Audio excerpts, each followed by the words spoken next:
안녕하세요. 저는 결혼해서 남편과 살고 있는 평범한 여자입니다. 남편도 회사 다니며 일하고 있고, 저도 다니던 회사 다니면서 맞벌이로 돈 같이 벌고 있어요. 아이는 아직 없고요. 저는 중학교 2학년, 그러니까 15살 때 사랑하는 엄마와 헤어지게 되었습니다. 지금도 떠올리면 생생하게 느낌을 다 말할 수 있는 사고였어요. 저는 사업을 하시는 아빠와 번역일을 하시는 엄마 밑에서 외동딸로 태어났답니다. 아빠의 사업은 승승장구했고, 저는 나눌 형제자매 한 명 없이 오로지 부모님의 사랑과 재정 지원을 독차지하면서 자랐죠. 그렇다고 버릇없는 아이로 키우신 건 아니었습니다. 엄마는 늘 저를 보육원이나 복지관 같은 곳에 봉사활동을 데려가시면서 우리가 많이 가졌다 해서 절대 그걸 자랑하고 살면 안 돼, 베풀고 나누어야지 하고 말씀하셨어요. 그만큼 저뿐만 아니라 남들에게도 사랑을 주시는 분이셨고, 다른 사람들도 모두 엄마를 좋아하고 존경하고 사랑했습니다. 엄마는 제게 천사였고 여왕이었고 친구였고 언니였고 보호자였어요. 아빠도 물론 제게 늘 다정하게 잘해주시고 시간만 생기면 언제든지 놀아주셨지만 아무래도 엄마보단 바쁘셨죠. 그러다 보니 집에서 일하시며 늘 저를 봐주시는 엄마와 보내는 시간이 늘었고 전 자연스럽게 엄마와의 애착이 강해졌습니다. 제가 자랄수록 나도 내 자식한테 우리 엄마 같은 엄마가 돼야겠다라고 생각했고 엄마는 언제나 제가 가장 존경하는 사람이었어요. 그렇게 마냥 행복하기만 하면 좋았겠죠. 그러나 제가 먼저 말씀드렸던 그 사건으로 인해 저는 엄마와 영원히 이별하게 되었습니다. 중학교 2학년 1학기 여름방학 때였어요. 엄마는 중학교 올라가고 공부도 어려워지고 적응하기도 힘들었을 텐데 고생 많았다면서 절 데리고 나가셨습니다. 아빠도 같이 가면 좋았을 테지만 일이 바쁘셔서 못 가셨죠. 그래서 저와 엄마는 단둘이 오붓하게 바닷가로 떠났습니다. 당일치기로 아침 일찍 출발해 밤에는 집에 도착할 예정이었습니다. 바다 가서 엄마랑 같이 물장구 치고 놀고 둘이서 해물도 맛있게 먹고 중학교 생활의 중간쯤 마친 이야기도 도란도란하면서 즐겁게 놀았죠. 그리고 집에 가려고 초저녁쯤 다시 출발했습니다. 고속도로를 타고 달려서 집까지 30분 정도밖에 남지 않은 도로 위였죠. 갑자기 뒤에서 폭탄 100개가 동시에 터지는 소리가 났습니다. 제 생에 들어본 가장 큰 소리였어요. 쾅 소리와 동시에 저와 엄마의 몸이 앞으로 튕겨졌고 몸이 부딪히면서 머리가 띵 하고 울렸었던 기억이 납니다. 엄마가 옆에서 괜찮아? 괜찮아? 하고 소리쳤던 것도 기억나고요. 사고 당시에는 제 모습을 보지 못했지만 정신없이 고개를 이리저리 돌리고 몸을 비틀다 눈에 들어온 엄마의 모습은 정말 끔찍했습니다. 엄마 머리와 얼굴 위로 피가 흘러내리고 있었거든요. 그 모습을 보자마자 제 머리도 끔찍하게 아프기 시작했고 저는 엄마와 제가 보통 사고를 당한 게 아니라는 걸 깨달았습니다. 크게 난 사고였기에 주위의 사람들이 금방금방 모여들었죠. 누군가가 신고를 했고 한 10분 정도가 지났을까 구급차 사이렌이 들렸습니다. 그리고 저는 차 안에서 몸이 꺼내지는 순간 정신을 잃었어요. 아마도 구급차 실려서 병원에 갔겠죠. 병원에 도착해서 잠시 눈을 떴었는데 저는 이동 침대에 누워서 서둘러 옮겨지고 있었고 엄마는 보이지 않았습니다. 다시 눈을 떴을 때는 산소 호흡기를 차고 누워 있었어요. 중환자실이었습니다. 제가 깨어나자 간호사 선생님께서 아빠를 불러다 주셨습니다. 아빠는 제 손을 잡고 우시면서 살아줘서 정말 고마워 라고 하셨습니다. 제가 깨어나서 처음으로 한 말은 엄마는? 이라는 질문이었어요.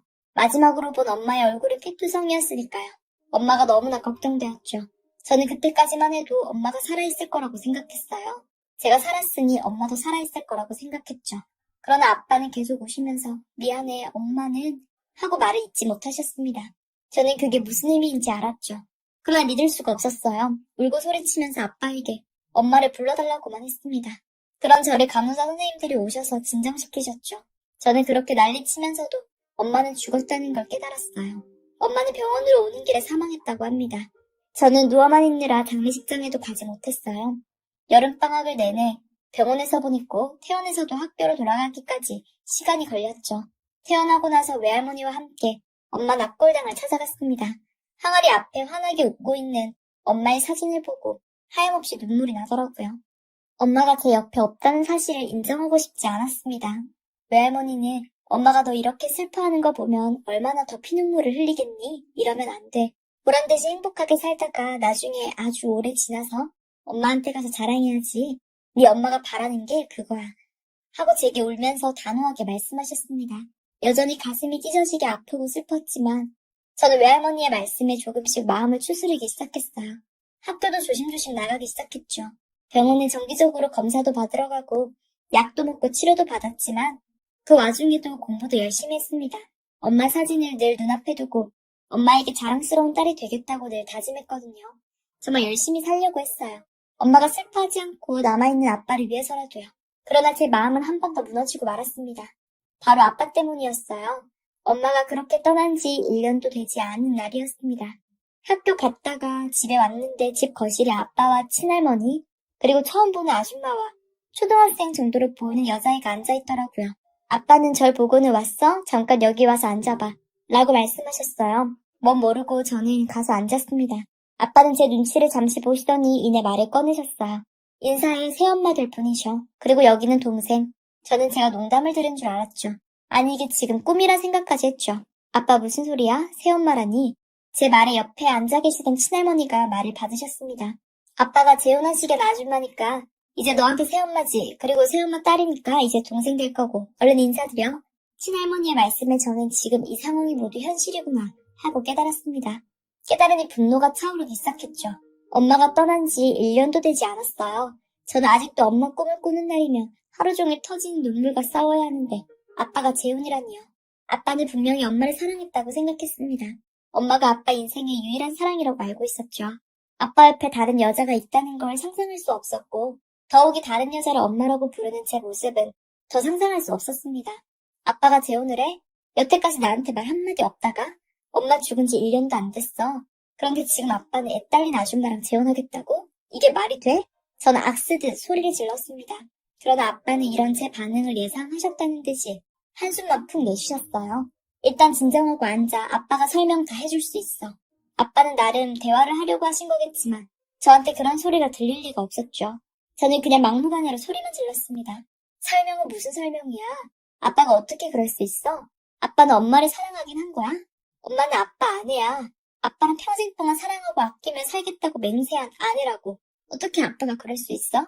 혹시 아빠 저 아줌마랑 몰래 바람 피우고 있었어? 혹시 저의 아빠예요?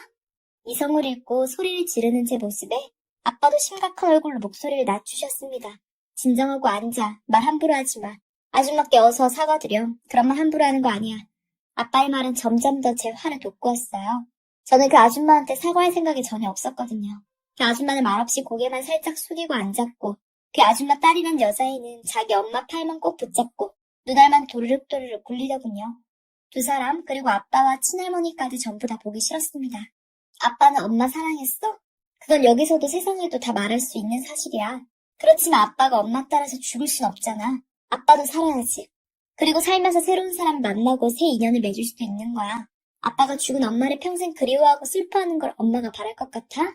엄마도 이해할 거야. 엄마도 이렇게 해야 했던 걸 이해할 거라고. 말이 되는 소리를 해. 엄마 함부로 갖다 붙여서 이용하지 마. 내가 그런다고 이 아줌마한테 엄마 할 것 같아? 나한테 엄마는 세상에 단 한 명뿐이야. 저는 아빠한테 지지 않았어요. 그렇게 아빠한테 소리친 것도 처음이었고요. 그때 옆에 앉아있던 아줌마가 입을 열었습니다. 저기 그냥 제가 포기할게요. 이 결혼은 없었던 걸로. 아니 약속했잖아요. 그냥 나한테 맡겨요. 아빠와 그 아줌마는 무슨 비련의 연인이라도 된 것 마냥 굴고 있었어요.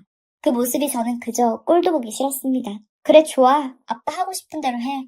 아빠 살아서 살고 싶은 대로 만나고 싶은 사람 만나고 살아. 결혼하고 싶으면 해. 대신에 나는 이 집 나가서 살 거야. 외할머니 외할아버지는 가서 살 거라고. 난 여기서 저 아줌마랑 저 여자애랑 같이 살 생각은 전혀 없어. 그러느니 차라리 죽어버릴 거야. 무슨 그런 말을 해? 네가 어떻게 그런 말을 해? 아빠가 제게 언성을 높이셨지만 저는 지지 않았어요. 차라리 그냥 작년에 죽었으면 좋았겠어. 내가 죽어도 아빠는 저 여자애가 있으니까 난 그냥 엄마 따라갈 걸 그랬네. 그렇게 악을 쓰고 저는 제 방으로 들어와 문을 쾅 닫았습니다. 그리고 큰 여행용 가방을 꺼내 옷들과 짐들을 챙기기 시작했어요. 제가 아까 한 말을 그대로 진행시키려고요.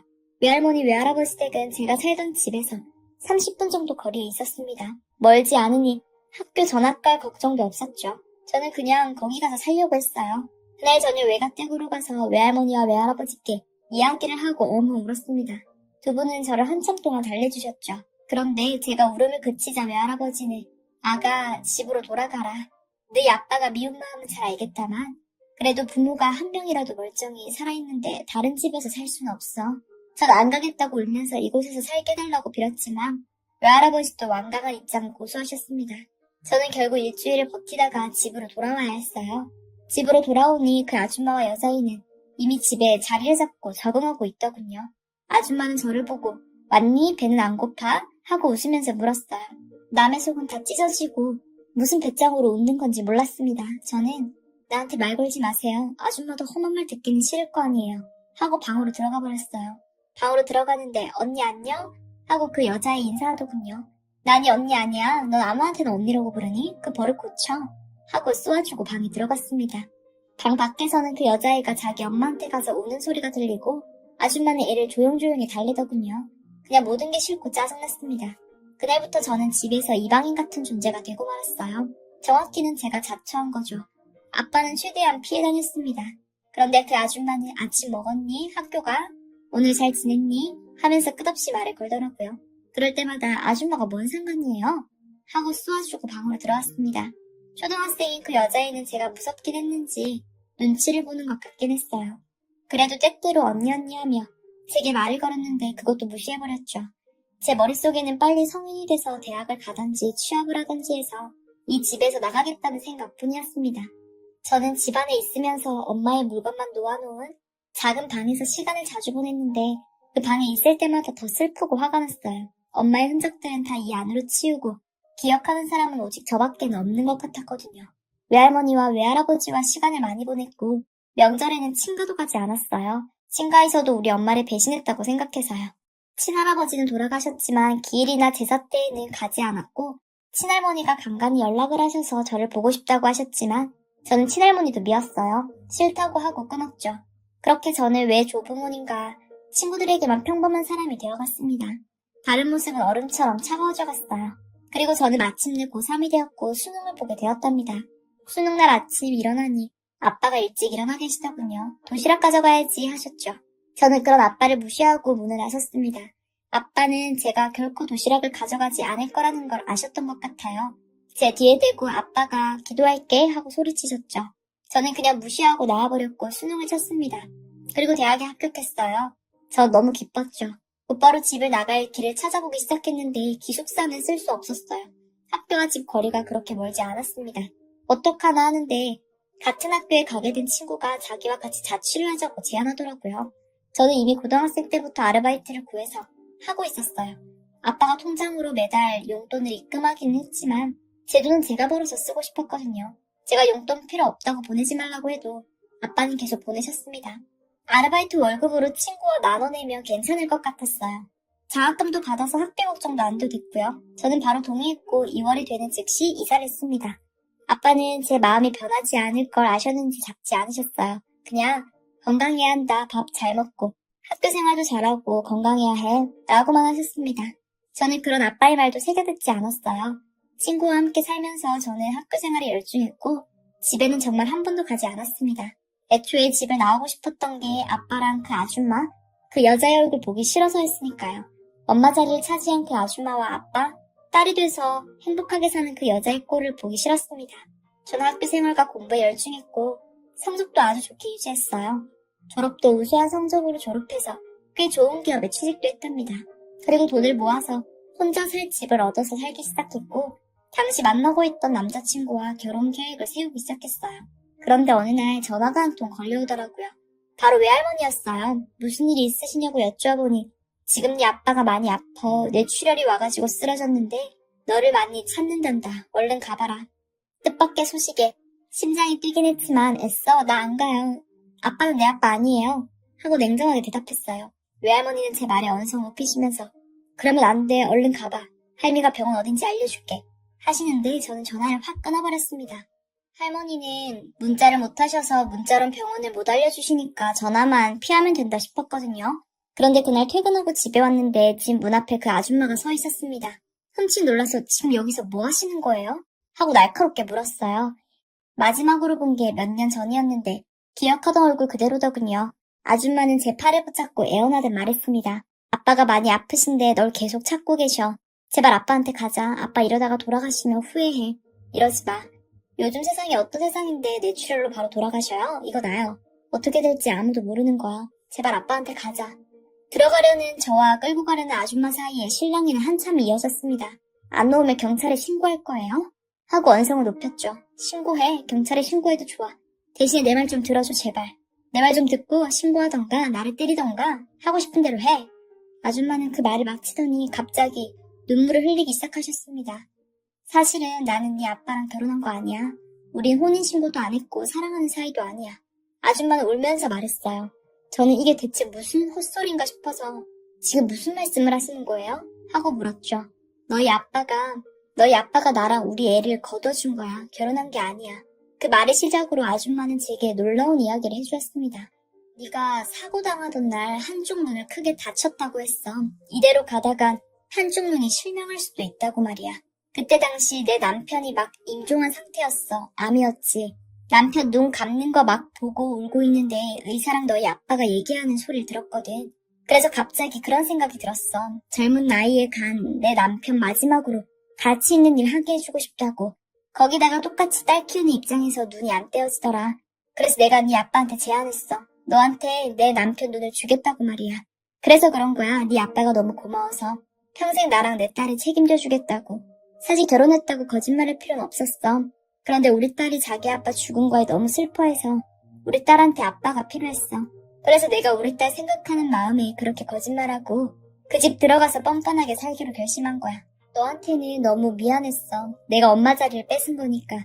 그래도 나도 엄마라서 내 딸 생각하느라 너한테 그렇게 모진 일을 했다. 미안해. 이야기를 듣는 내내 저는 충격으로 쓰러질 것 같았습니다. 충격으로 정신을 차릴 수가 없었죠. 그것도 모르고 저는 수년 동안 아빠를 원망하고 상처를 줬는데 이제 어떡하나 싶었어요. 저는 그 아줌마에게 병원에 데려다 달라고 했고 아줌마는 저를 데려갔습니다. 병원에 도착하니 훌쩍 큰 아줌마의 딸이 보이더군요. 저는 아빠의 병실로 들어갔습니다. 아빠는 산소호흡기를 차고 누워있었어요. 아줌마는 누가 왔는지 좀 보세요. 하고 말했고 그 소리에 아빠 눈이 힘겹게 떠졌습니다. 아줌마는 자리를 피해 나가주었죠. 아빠는 저를 보고 놀라는 눈이 되시더니 힘겹게 얼굴을 움직여 미소를 보이셨습니다. 나 얘기 다 들었어, 아빠. 진짜요? 저 아줌마 남편이 나한테 눈 주고 죽어서 아빠가 그래서 그런 거야? 제가 울면서 묻자 아빠 눈에서도 눈물이 한 줄기 흘러내렸습니다. 그리고 작게 고개를 끄덕이셨죠. 아빠 그럼 엄마 사랑해? 제 물음에 아빠는 손가락을 작게 움직여 침대 위에 무언가를 쓰셨습니다. 그것은 바로 아빠한테는 엄마밖에 없어 였어요. 그 글씨를 보는 순간 저는 엉엉 울고 말았습니다. 아빠 미안해. 내가 진짜 정말 나쁜 년이야. 아빠 내가 너무 미안해. 잘못했어. 나 이제 어떡해? 아빠는 우는 제 머리 위로 애써 손을 올리셔서 쓰다듬어 주셨어요. 그리고 연속해서 침대 위로 두 단어를 쓰셨습니다. 괜찮아, 사랑해, 요. 전 회사에 휴가를 냈고 아빠 간호에 열중했고 다행히 아빠는 점점 회복을 하셨습니다. 그리고 아줌마와 아줌마 딸과도 식사 자리를 가졌어요. 두 사람에게 그동안 정말 미안했다고 말했죠. 아줌마는 괜찮아, 마음 다 알아 하고 절 안아주셨습니다. 아줌마 딸은 이제 언니라고 불러도 돼? 하고 조심스럽게 물었고 저는 고개를 끄덕였습니다. 아빠는 점점 나아지셨고 제가 결혼할 무렵에는 손잡고 함께 입장도 하셨어요. 혼주석에는 아빠와 아줌마가 나란히 앉으셨죠.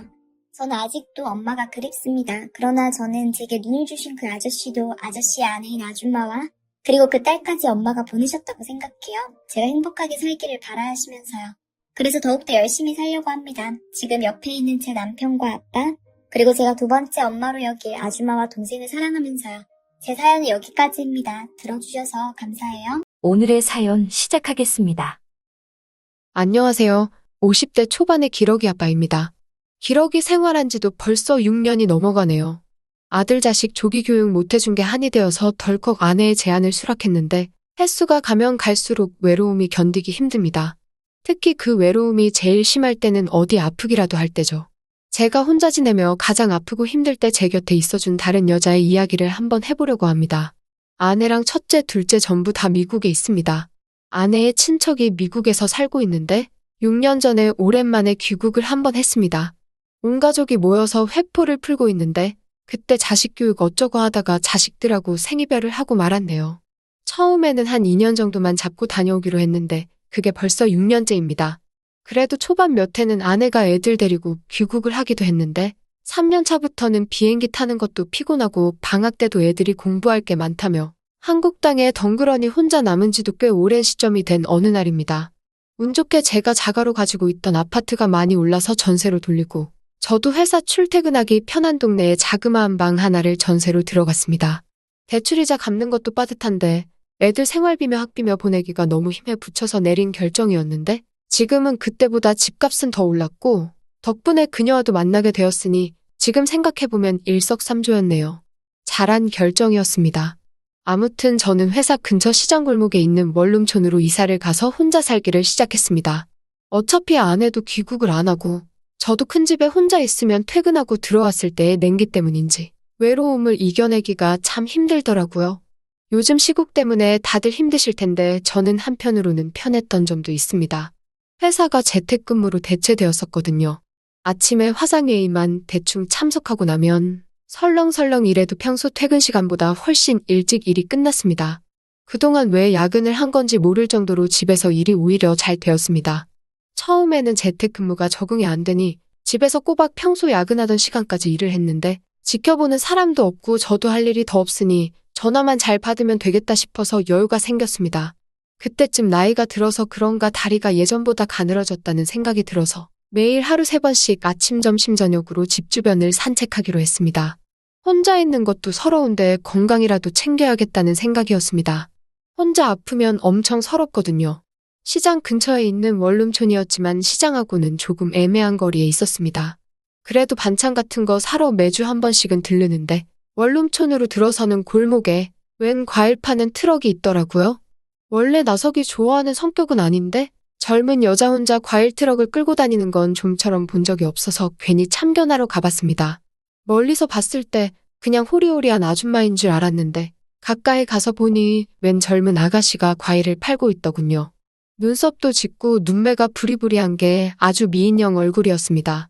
용모도 출중한 아가씨가 올라타 있으니 하얀색 용달차가 멋들어진 외제차 부럽지 않게 보이더라고요. 보통 과일 트럭이라고 하면 반복기 틀어놓고 대충 누가 과일 보러 접근할 때까진 신경도 안 쓰는 사람들이 대다수였는데 제가 트럭 쪽으로 걸어오는 걸 눈치챈 그녀가 과일이 뭐뭐 있는지 보이도록 정리하는 척하는 게 아주 장사를 하루 이틀 해본 게 아닌 것 같더라고요. 트럭까지 다다르니 그녀가 예쁜 미소로 밝게 인사를 하는데 제가 다 기분이 좋아졌습니다. 복숭아가 아주 좋다면서 그 자리에서 하나를 까주는데 오랜만에 예쁜 여자가 까주는 과일을 먹으니 한여름인데도 봄이 온 것 같더군요. 아가씨가 아주 싹싹하고 예쁘다며 칭찬을 했습니다. 보통 나이차 나는 아저씨가 이런 말을 하면 싫어할 법도 한데 예쁘면 과일 몇 개만 팔아달라고 하면서 애교를 부리더라고요. 재택근무와 기러기 생활로 말하는 방법도 까먹을까 싶었는데 심심하던 차에 이 아가씨랑 농담 좀 하다가 과일 몇 개 사서 들어가야겠다는 생각을 했습니다. 일단 아무것도 안 사고 있으면 너무 속 보이는 건가 싶어서 복숭아 몇 개를 샀습니다. 그녀는 자두도 맛있는데 자두도 몇 개 사가라고 아내분이 분명히 좋아할 거라고 말하면서 제 아픈 곳을 건드렸습니다. 바로 기러기 아빠라는 걸 밝혔더니 아가씨가 난감한 표정을 지으면서 죄송하다고 사과하더라고요.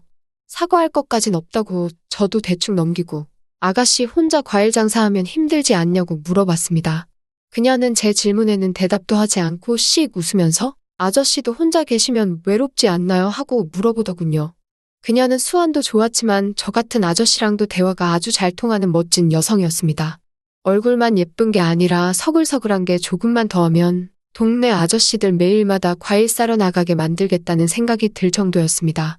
그 가늘은 팔뚝으로 과일 쌍자며 수박이며 어떻게 실었는지 궁금해서 아가씨한테 남편은 어디 가고 혼자서 이러냐고 물었는데 결혼도 안 했는데 왜 자기를 아줌마로 만드냐며 호호 웃으면서 제 어깨를 탁탁 치는데 나이 먹은 아저씨가 주책인가 젊은 아가씨 손길에 괜히 마음이 다 설레더라고요. 요 앞에가 바로 시장인데 과일 장사를 여기서 하면 장사가 되겠냐고 아파트 단지로 들어가는 게 더 낫지 않겠냐고 했는데 저를 보면서 아저씨도 시장 안 가고 여기로 오셨지 않느냐고 되받아치는데 정말 대화를 나누자면 하루 종일도 나눌 수 있겠다 싶을 정도로 말을 잘하는 아가씨였습니다. 계속 대화를 나누다 보니 이렇게 1, 2년 정도 더 고생해서 앞으로 아파트 단지 앞에 과일 가게 하나 차리는 게 자기 꿈이라고 하더라고요. 과일 트럭으로 얼마나 버는지는 모르지만 아파트 단지 앞에 들어가려면 돈 꽤나 들 텐데 세상 물정 모른다고 아가씨 꿈도 짓밟고 싶지도 않았고 해서 열심히 해야겠네 하고 말았습니다. 벌써 과일 장사를 한 지 4년째인데 내년이면 자기 가게가 생길 것 같다고 하는 말에 과일 장사가 저보다 더 잘 버나 하는 생각도 들었습니다. 덕분에 반찬 사러 나왔다가 과일만 양손 가득 들고 집에 돌아왔습니다. 냉장고라고 조그만 거 하나 있는데 과일로 꽉 차 있으니 기분이 묘하더라고요. 아가씨가 예뻤던 걸 떠나서 또 오랜만에 그렇게 길게 대화 나눠본 적이 언제냐 싶어서 그런가? 자려고 누우니 그 아가씨가 눈앞에 아른거리는 것 같았습니다. 그 뒤에는 일이 끝나고 그녀의 트럭에 찾아가 하루 쌓인 걸 풀고 오는 게 하루 일과 중 하나가 되었습니다. 매일 보는 데다가 과일 몇 개 사가지 않아도 그녀는 짜증 한번 부리지 않고 지루한 저의 말상대가 되어주었습니다. 그해 여름이 굉장히 더웠던 걸로 기억하는데 목덜미에 땀이 송골송골 맺혀서 티셔츠 목 부분하고는 조금 땀에 젖어 있는 것처럼 보였습니다. 하도 안쓰러운 마음에 젊은 친구가 한창 때일 텐데 연애는 안 하고 일만 이렇게 열심히 하고 있냐고 물었죠. 가끔씩은 쉬엄쉬엄 해야지 몸이 버티겠냐고 물었는데 그녀가 제게 말하길 저와 똑같다고 하더라고요. 집에 동생 2명 뒷바라지 해줘야 한다고. 이제 둘 다 대학에 들어갈 텐데 부모님도 힘드시니 자기가 잘 해야 하지 않겠냐고 대답하더군요. 얼굴도 예쁜데 참 요즘 보기 드문 모습이라 감명 깊으면서도 그래도 앞만 젊어도 그렇지 그렇게 몸을 혹사시키면 쓰냐고 말했더니 절 보고 씩 웃고 말더군요. 그 웃음은 저도 정말이지 공감이 갔습니다. 그녀가 말한 대로 그녀와 저는 똑같은 처지였으니 말이죠. 몇 배나 더 차이가 나는 대학 등록금이며 생활비까지 버는 게 힘든데도 어디다 말도 못하고 저 혼자 끙끙대고 있던 제 모습이 그녀에게 겹쳐 보였습니다. 그날도 어김없이 그녀를 보러 밖으로 나갔는데 항상 있던 자리, 항상 같은 시간인데도 그녀의 트럭이 없더라고요. 오늘은 딴 데 가 있나 싶어서 집 근처 한 바퀴를 평소보다 더 넓게 돌았는데도 보이지가 않더군요. 바로 얼마 전에 쉬라고 한 사람이 바로 저였는데 또 막상 매일같이 보다가 하루 안 보이니 아쉽고 보고 싶기도 하고 그랬습니다. 밖에 나온 김에 아침에 냉장고가 텅 비어있던 게 기억이 나서 시장에 가서 반찬거리나 몇 개 사와야겠다는 생각에 발걸음을 옮겼습니다. 일렬로 쭉 늘어선 시장을 이리저리 다니면서 평소에 좋아하는 반찬들로 골라 담고 있었는데 시장 건너편 청검을 파는 쪽에 낯익은 트럭이 하나 보이더군요. 그 옆에 있는 아리따운 아가씨도 같이 보였고요. 시장에도 젊은 손님들도 있고 시장에서 가족을 도와준다고 나온 젊은 여자들도 꽤 많은 편인데도 그녀는 단연 그 중에서도 제일 빛나더라고요. 멀리서도 딱 알아봐 반가운 마음에 그쪽으로 뛰듯이 걸어갔습니다. 그날 장사할 과일을 구매했는지 청거물 쪽 일하는 젊은 친구랑 뭐가 그리도 재밌는지 웃고 떠들면서 트럭에 과일을 싣고 있더군요. 그런데 왠지 모르게 그 모습이 조금 질투가 나서 그런가 제가 그쪽으로 다가갔습니다. 그녀는 멀리서부터 오는 저를 알아보고 반갑게 손을 흔드는데 젊은 놈이 제 쪽을 한번 흘긋 쳐다보는데 괜히 의기양양해지더군요. 아직도 차에 실을 과일 상자가 꽤 많이 나와 있길래 팔을 걷어붙이고 저도 도와준다고 하며 손을 꺼들었습니다. 팔꿈치 쪽에서 뚜둑 소리가 났는데 영 안 좋게 느껴졌어요. 무거운 걸 들다가 아픈 걸 티내기엔 조금 그래서 참고 견디면서 트럭에 실어주고 있는데 통증이 심해지고 갑자기 식은땀이 나기 시작하더니 체한 것처럼 눈앞에 시야가 어두워지더라고요. 급성으로 팔꿈치 쪽 인대가 늘어났답니다. 시야가 어두워질 때 잠깐 실신을 한 것 같은데 아가씨가 저를 따라서 병원까지 같이 왔더라고요. 제가 정신을 차리니 죄송하다고 사과를 했습니다. 제가 나서서 도와준다고 한 건데도 말이죠. 정말 나쁘끄러워서 그녀를 볼 엄두가 나질 않았습니다. 팔에 대충 깁스를 하고 집에 돌아왔는데 나이 지긋한 아저씨가 젊은 아가씨가 말상대 좀 해줬다고 애인이라도 된 것 마냥 힘자랑하다가 부상까지 당해버렸으니 이제 그녀를 보러 가는 건 그만해야겠다는 생각이 들었습니다. 그녀도 나를 좋아하는구나 하는 생각이 들 만큼 저에게 잘 해주기는 했지만 제가 나이차가 많이 나는 아가씨를 주책맞게도 좋아했구나 하는 생각이 더 들었기 때문입니다. 그렇게 사흘날 집 밖에는 나가지도 않고 집에만 틀어박혀 있는데 어느 날 창문 밖으로 용달차 지나가는 소리와 확성기로 아저씨 부르는 소리가 들리더라고요. 그녀의 목소리였습니다. 저를 애타게 찾는 듯한 그녀의 목소리를 듣고 안 나갈 수 있는 사람이 어디 있겠습니까? 며칠 씻지도 않아 꼬질꼬질했는데도 그 소리를 듣고 밖으로 나갔죠.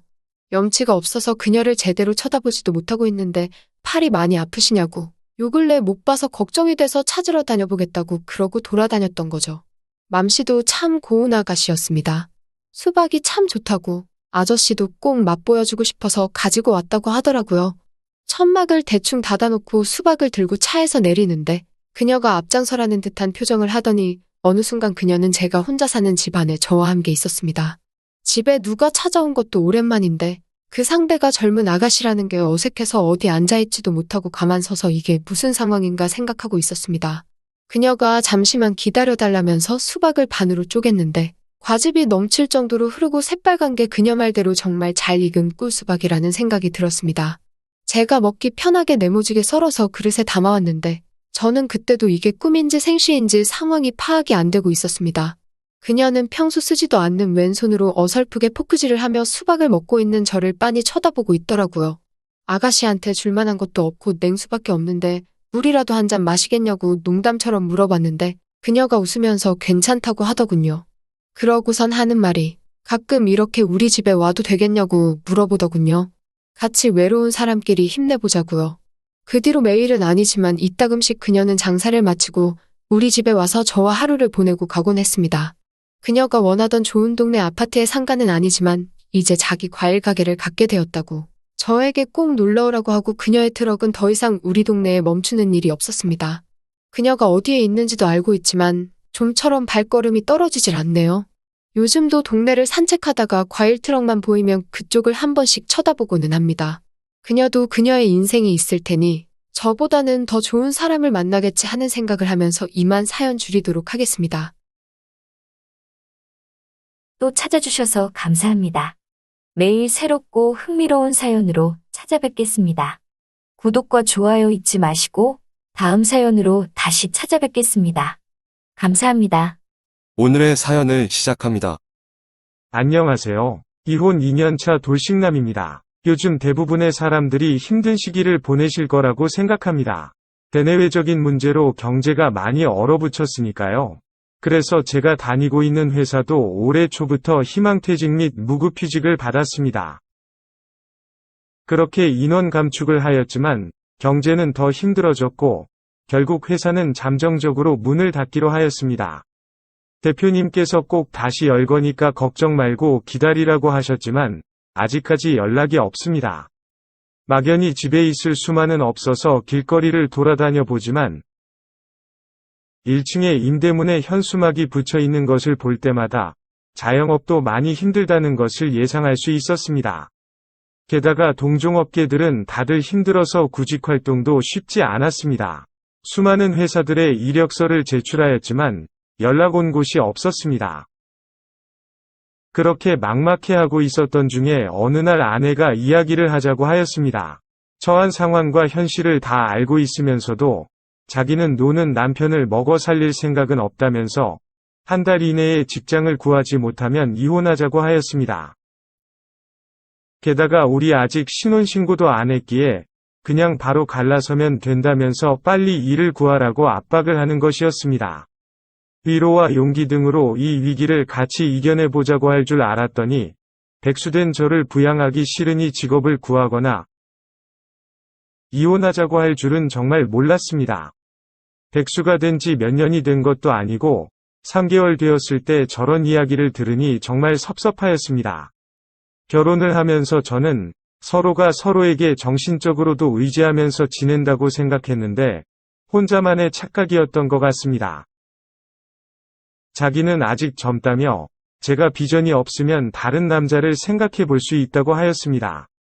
이런 말까지는 듣고 나니 아내에 대한 미련도 사랑도 추억도 다 없어졌습니다. 결국 잦은 다툼 끝에 갈라서게 되었습니다. 각자 결혼할 때 해왔던 것들 가져가고 결혼 이후에 생긴 것들은 반반 나누었습니다. 그래서 모든 것들은 팔거나 정리하여 현금화 시켰습니다.